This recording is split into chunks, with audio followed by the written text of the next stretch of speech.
குருவே சரணம். எல்லோருக்கும் நமஸ்காரம். நாம இந்த பதிவுல வரக்கூடிய தமிழ் புத்தாண்டு குரோதி வருஷ தமிழ் புத்தாண்டை பத்தி தான் பார்க்க போறோம். எல்லோருக்கும் இனிய தமிழ் புத்தாண்டு வாழ்த்துக்களை நான் தெரிவிச்சுக்கிறேன். தமிழ் ஆண்டுகள் 60 வருஷத்துல 38வது வருஷமா இருக்கக்கூடியது அந்த குரோதி ஆண்டு. வரக்கூடிய ஆண்டு குரோதி ஆண்டு. குரோதி அப்படிங்கிற பெயரே ஒரு நெகட்டிவான ஒரு பேர் தான். அப்போ கடந்த சில வருஷங்களை போல இல்லாம இந்த வருஷம் கொஞ்சம் கெடுபலன்கள் அதிகமா இருக்கக்கூடிய ஒரு காலகட்டமாவே இருக்கு. குரோதி அப்படின்னு சொன்னா பகைத்தன்மை, ஒரு விரோதத்தன்மை, நாட்டுல எங்க பார்த்தாலும் பிரச்சனைகள் கொஞ்சம் அதிகமா இருக்கக்கூடிய ஒரு ஆண்டா இருக்கும். நாடுகளுக்குள்ள சண்டைகளும் பிரச்சனைகளும் இருக்கக்கூடிய ஒரு காலகட்டமா இருக்கும். இந்த குரோதி ஆண்டுல 2 முக்கியமான கிரக பெயர்ச்சிகள் நடக்க இருக்கு. முக்கியமா குரு பெயர்ச்சியும் ஆண்டு இறுதியில சனி பெயர்ச்சியும் நடக்க இருக்கு. மகர கும்ப ராசிகள் ரொம்ப ஆவலா எதிர்பார்க்கக்கூடிய சனி பெயர்ச்சி. கடக ராசிக்காரர்களும் இதுல இருந்து பெருசா சந்தோஷப்படுவாங்க. இதெல்லாம் இந்த குரோதி புத்தாண்டுல நடக்கக்கூடிய ஒரு நல்ல விஷயம். நம்ம இந்த பதிவுல இந்த குரோதி ஆண்டை பத்தியும் தமிழ் வருஷம் பிறக்கும் போது இருக்கக்கூடிய கிரகநிலையும் முடியும் போது இருக்கக்கூடிய கிரகநிலையும் வச்சு இந்த ஆண்டு எப்படி இருக்குங்கிறதையும் பார்க்க போறோம்.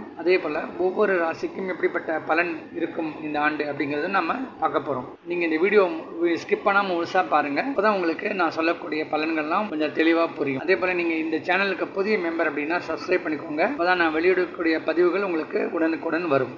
குரோதி ஆண்டு. குரோதி அப்படின்னு சொன்னாலே பகைமைத்தன்மை இருக்கக்கூடிய ஒரு ஆண்டு. இந்த ஆண்டுல மக்களுக்கு நடுவில் நிறைய பிரச்சனைகளும் பகைமையும் ஏற்படக்கூடிய ஒரு ஆண்டாவே இருக்கும். அங்கங்க சின்ன சின்ன கலவரங்களும் பிரச்சனைகளும் அதிகமா தலை தூக்கக்கூடிய ஒரு ஆண்டா இருக்கும். வருஷம் கொடூரமான ஒரு வருஷமாவே இருக்கும். நிறைய இடத்துல கொலை கொள்ளை இது போன்ற நிகழ்வுகள்லாம் அதிகமா ஏற்படக்கூடிய ஒரு சூழல் இருக்கும். நிறைய இடத்துல திருட்டு நடக்கிறது, பேங்க்ல கொள்ளையடிக்கிறது, பொதுமக்கள் கிட்ட இருந்து வழிப்பறி கொள்ளை நடக்கிறது, இப்படிலாம் சில பிரச்சனைகள் இருக்கக்கூடிய ஒரு ஆண்டாக இருக்கும். இந்த ஆண்டில் விவசாயம் கொஞ்சம் கம்மியாக இருக்கும். நிறைய பொருட்களுக்கு தட்டுப்பாடு ஏற்படக்கூடிய சூழல் இருக்க சான்ஸ் இருக்குது. நம்ம தேவைக்கேற்ப ஒரு உற்பத்தி இருக்காது. விளைச்சல் கொஞ்சம் கம்மியாக தான் இருக்கும். சில நேரங்களில் அதிக மழையும், மழை தேவைப்படக்கூடிய நேரங்களில் மழை பெய்யாமல் போகக்கூடிய சூழலும் இருக்குது. இந்த ஆண்டில் பூகம்பம் அதிகமாக இருக்கும். மழை சில நேரங்களில் குறைச்சலாகவும் சில நேரங்களில் ரொம்ப அதிகமாகவும் மழை பொழிவுகள் இருக்குது. ஒரு சூழ்நிலை இந்த ஆண்டு இருக்கு. ஃபியூச்சருக்கு ஒரு பொலிட்டிக்கல் லீடரோ ஒரு ஸ்பிரிச்சுவல் லீடரோ பிறக்கக்கூடிய ஆண்டா இருக்கும். அதே போல ஒரு ஃபேமஸ் லீடர் இந்த பொலிட்டிக்கல் சைடோ இருக்கலாம், இல்லைன்னா ஸ்பிரிச்சுவல் சைடா இருக்கலாம், அவர் காலமாகக்கூடிய சூழலும் இந்த ஆண்டு இருக்கும். அப்ஸ் அண்ட் டவுன்ஸ் ரெண்டுமே இருக்கும். அதுபோல் நாட்டில் அங்கங்கே கொலை கொள்ளை அதிகமாக ஏற்பட்டாலும் அதை ரெஸ்ட்ரிக்ட் பண்ணுறதுக்காக நிறைய சட்டங்களும் சட்ட திருத்தங்களும் ஏற்படக்கூடிய அமைப்பும் இந்த ஆண்டு இருக்கும். எஜுகேஷன் சிஸ்டமில் புதிய ரூல்ஸ் கொண்டு வரதுக்கான வாய்ப்புகள் இந்த ஆண்டு இருக்குது. ஸோ ஸ்கூல்ஸ், காலேஜ், யூனிவர்சிட்டிஸ் இதிலெல்லாம் சில பாட திருத்தங்களோ ஒரு சில சேஞ்சஸ் கொண்டு வரதுக்கான வாய்ப்புகள் இருக்கும். ஆர்மி, நேவி இந்த துறைகள்லையும் ஒரு சில சட்ட திருத்தங்கள் ஏற்படுறதுக்கான வாய்ப்புகள் இந்த ஆண்டு இருக்குது. ரைட்ஸ், ஹியூமன் ரைட்ஸ், சொசைட்டியில் இருக்கக்கூடிய ஹியூமன் ரைட்ஸ்க்காகவும் சில திருத்தங்கள் ஏற்படுறதுக்கான வாய்ப்புகள் இருக்குது இந்த ஆண்டு. சோஷியல், கல்ச்சரல் அண்ட் ரிலீஜியன்ஸ் ரிலேட்டடான சில விஷயங்கள்லையும் ஒரு சில சேஞ்சஸ் சட்ட ரீதியாக கொண்டு வரதுக்கான வாய்ப்புகள் இருக்குது. ஒரு சில நாடுகளுக்கு இடையே பிரச்சனைகளும் சண்டைகளும் ஏற்படக்கூடிய சூழல் இருக்குது. அதே போல் நாடுகளுக்குள்ளே இருக்கக்கூடிய சண்டைகளை தீர்த்து வைக்கக்கூடிய சில பீஸ் ரெசல்யூஷன் நடக்கக்கூடிய ஆண்டாகவும் இருக்கும்.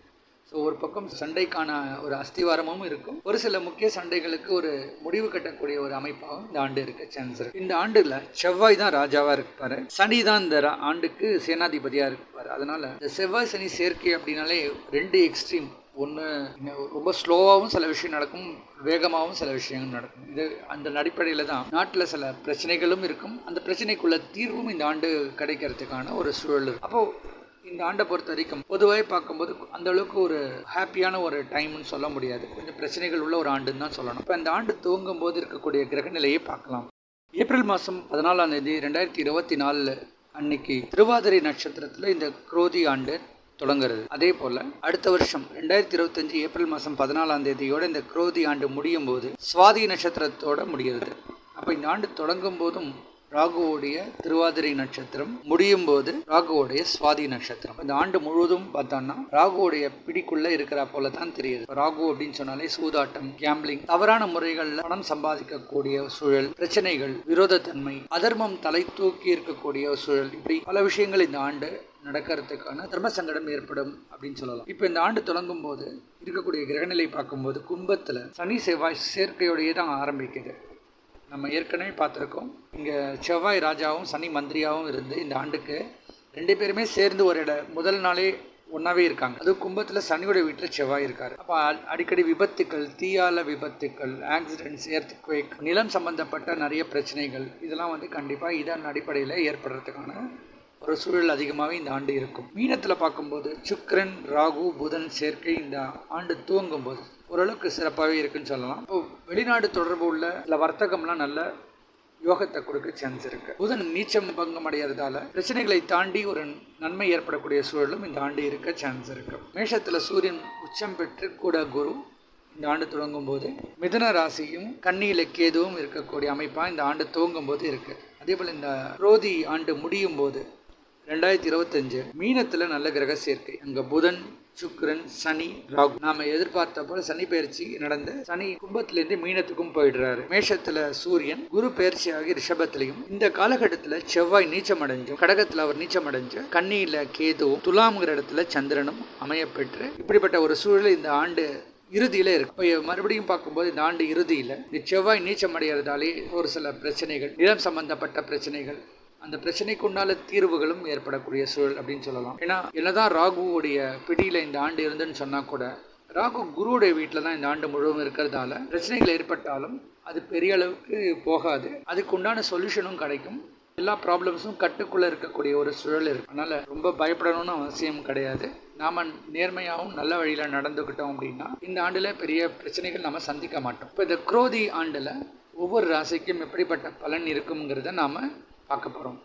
தனுராசி காலபுருஷ தத்துவத்தோட 9வது ராசி தனுராசி. தனுராசிக்கு வரக்கூடிய குரோதி ஆண்டில் இதனால் வரைக்கும் 5ஆம் இடமான சுபஸ்தானத்தில் இருந்த குரு 6ஆம் இடத்துல போய் மறையிறது அந்த அளவுக்கு யோககரமான ஒரு ஆண்டுன்னு சொல்ல முடியாது. அடிக்கடி ஒரு ரீதியாக சில பிரச்சனைகள் ஏற்படக்கூடிய ஒரு சூழலும், பண தட்டுப்பாடு ஏற்பட்டு கடன் வாங்கக்கூடிய ஒரு சூழ்நிலையெல்லாம் சில பேருக்கு ஏற்படும். அதுபோல் பேங்க்ல கடன் வாங்கினா கூட உங்களால் சரியான நேரத்தில் கட்ட முடியாத சூழலோ, பாலிசி பிரீமியம்லாம் கூட சரியான நேரத்தில் கட்ட முடியாத சூழ்நிலை, அதனால் கடன் வாங்கக்கூடிய ஒரு துர்பாகியம்லாம் ஏற்படக்கூடிய ஒரு ஆண்டாக இருக்கும். தாம் வேலை பண்ணக்கூடிய இடத்துலையும் பிஸ்னஸ் பண்ணுற இடத்துலையும் அதிக பிரச்சனைகள் சந்திப்பாங்க. காம்படிஷன்ஸ் அதிகமாக இருக்கும். நண்பர்கள் பகைவர்களாக மாறக்கூடிய ஒரு சூழ்நிலையும் இருக்கும். இருந்தாலும் குருவுடைய பார்வையால் 10ஆம் இடம் சௌத்தம் அடைகிறதால வேலை இல்லாதவர்களுக்கு நல்ல வேலை வாய்ப்பு கிடைக்கக்கூடிய ஒரு ஆண்டாகவும், வேலையில் ஒரு சில பேருக்கு நல்ல ஒரு உயர்ந்த நிலை கிடைக்கக்கூடிய யோகம் இருக்குது. வேலையில் ஒரு ப்ரொமோஷன், இன்க்ரிமெண்ட், டிரான்ஸ்ஃபர் போன்ற சுப நிகழ்வுகள் ஏற்படக்கூடிய ஒரு ஆண்டாக இருக்கும். அக்கௌண்ட்ஸ் டிபார்ட்மெண்ட்டில் வேலை பண்ணுறவங்க, ஃபினான்ஸ் டிபார்ட்மெண்ட்டில் வேலை பண்ணுறவங்களுக்குலாம் நல்ல தன்னுடைய முயற்சிக்கு ஏற்ப நல்ல வெற்றி கிடைக்கக்கூடிய ஆண்டாக இருக்கும். இவங்களோட முயற்சிக்கு சில தோல்விகள் இந்த ஆண்டு இருக்கும். ஏன்னா 3ஆம் இடத்துலேயே சனி ஆட்சி பெற்று இருக்கிறதால ஒரு சில விஷயங்களை ஒரு வாட்டிக்கு பல முறை செய்ய வேண்டிய சூழ்நிலை இருக்கும். ஃபர்ஸ்ட் அட்டெம்ப்ட்லேயே சக்ஸஸ் ஆகாது. அதிக அலைச்சலும் நேரம் அதிகமாக வேஸ்ட் ஆகக்கூடிய ஒரு சூழ்நிலை இருக்கும். ஆனால் அதே இவங்களுக்கு பங்கு சந்தையில் நல்ல லாபம் பார்க்கக்கூடிய ஒரு ஆண்டாகவும், இன்வெஸ்ட்மெண்ட்ஸ் மூலியமாக ஓரளவுக்கு திருப்திகரமான ஒரு ஆண்டாக இருக்கும். ஸோ இவங்க பண்ணக்கூடிய இன்வெஸ்ட்மெண்ட்ஸில் ஓரளவுக்கு லாபம் பார்க்க முடியும். வேலை இல்லாதவர்களுக்கு இந்த ஆண்டு நல்ல வேலை வாய்ப்பு கிடைக்கும். ஐடி துறையில் ஒரு சில பேருக்கு வேலை கிடைக்கும். அதுபோல் அக்கௌண்ட்ஸ், ஃபினான்ஸ், கன்சல்டிங் இந்த மாதிரி துறையிலையும் ஒரு சில பேருக்கு வேலை கிடைக்கக்கூடிய ஆண்டாக இருக்கும். இந்த ராசியில் திருமணம் ஆகாதவர்களுக்கு திருமண யோகங்கள் இந்த ஆண்டு இருக்குது. சுப விரயங்கள் ஏற்படக்கூடிய ஆண்டாக இருக்கும். ஸோ ஒரு சொந்த வீடு வாங்குறதோ இல்லைன்னா வண்டி வாகன சேர்க்கையெல்லாம் இந்த ஆண்டு இருக்கிறதுக்கு சான்ஸ் இருக்குது. இதற்காக சில விரயங்கள் ஏற்படக்கூடிய சூழ்நிலை இருக்கும். அதே போல் இந்த ராசியிலும் சொல்லிக் கொடுத்த பிழைக்கிறவர்களுக்கு நல்ல ஒரு ஆண்டாக இருக்கும். கம்யூனிகேஷன் பிரதானமாக வச்சு வேலை பண்ணுறவங்க, மார்க்கெட்டிங்கில் இருக்கிறவங்க, சேல்ஸில் இருக்கிறவங்க, ஆசிரியர் தொழில் பண்ணுறவங்க, வக்கீலாக இருக்கிறவங்களுக்கெல்லாம் இந்த ஆண்டு நல்ல சிறப்பான யோகம் கிடைக்கும் அப்படின்னு சொல்லலாம். அவங்களுக்கு எதிர்பார்த்த ஒரு நல்ல ஒரு கம்பெனியோ ஒரு காலேஜோ கிடைக்கிறதுக்கு சான்ஸ் இருக்குது. அதில் உயர்ந்த பதவி கிடைக்கிறதுக்கான வாய்ப்புகளும் இந்த ஆண்டு இருக்குது. நல்ல லாபகரமான ஆண்டாக இருக்கும். ஆனால் ஒரு சிலருக்கு பண தட்டுப்பாடும் இந்த ஆண்டு அதிகமாக ஏற்படும். அப்போ ஒரு பக்கம் விரயங்கள் இருந்தாலும் அந்த விரயங்கள் பிற்காலத்தில் நல்ல யூஸ்ஃபுல்லான விரயங்களாக இருந்தாலும் இப்போ இருக்கக்கூடிய சூழ்நிலையில் அவங்களுக்கு உடனே அந்த பண தட்டுப்பாடு ஏற்படுறதால ஒரு சில அசௌகரியங்கள் ஏற்படுறது சகஜம். அதனால் சில நண்பர்கள்ட்ட போய் கடன் வாங்கக்கூடிய ஒரு துர்பாகிய நிலையெல்லாம் ஏற்பட சான்ஸ் இருக்குது. பிள்ளைகள் சிறப்பாக படிப்பாங்க. 10th ஸ்டாண்டர்ட் 12th ஸ்டாண்டர்ட் வரைக்கும் படிக்கக்கூடிய மாணவர்களுக்கு நல்ல லாபகரமான ஒரு ஆண்டாக இருக்கும். காலேஜ் படிக்கிறவங்களுக்கு கொஞ்சம் சிரமம் இருக்கும். எதிர்பார்த்த ஒரு காலேஜ் அவ்வளோ ஈஸியாக கிடைக்காது. படிப்பில் கொஞ்சம் சிரத்தை அதிகமாக இருக்கணும். கவனக்குறைவால் சில பேருக்கு நல்ல வாய்ப்புகள் மிஸ் பண்ணக்கூடிய சூழ்நிலை இருக்கும். குழந்தை பாக்கியம் இல்லாதவர்களுக்கு ஒரு சில மருத்துவ ஆலோசனையோ ஒரு டெக்னாலஜிக்கல் சப்போர்ட் இருந்தால் தான் அவங்களுக்கு நல்ல ஒரு ரிசல்ட் கிடைக்கும். இந்த ராசிலையும் பிஸ்னஸ் அப்படின்னு பார்க்கும்போது குறிப்பாக கன்சல்ட்டிங்கை பிரதானமாக வச்சு வேலை பண்ணுறவங்க, அதே போல் ஆலய பொருட்களை வியாபாரம் பண்ணுறவங்க, அக்ரிகல்ச்சர் பிஸ்னஸ் பண்ணுறவங்க, இவங்களுக்கெல்லாம் ஓரளவுக்கு லாபகரமாக இருக்கக்கூடிய ஆண்டாக இருக்கும். தனுராசிக்கு ராசியாதிபதி மறையிறதுனாலேயே ஒரு சில சங்கடங்கள் இருக்கக்கூடிய ஆண்டு. ஸோ குரோதி ஆண்டில் 80% வரைக்கும் நல்ல பலனை தரும் அப்படிங்கிறது என்னுடைய கருத்து.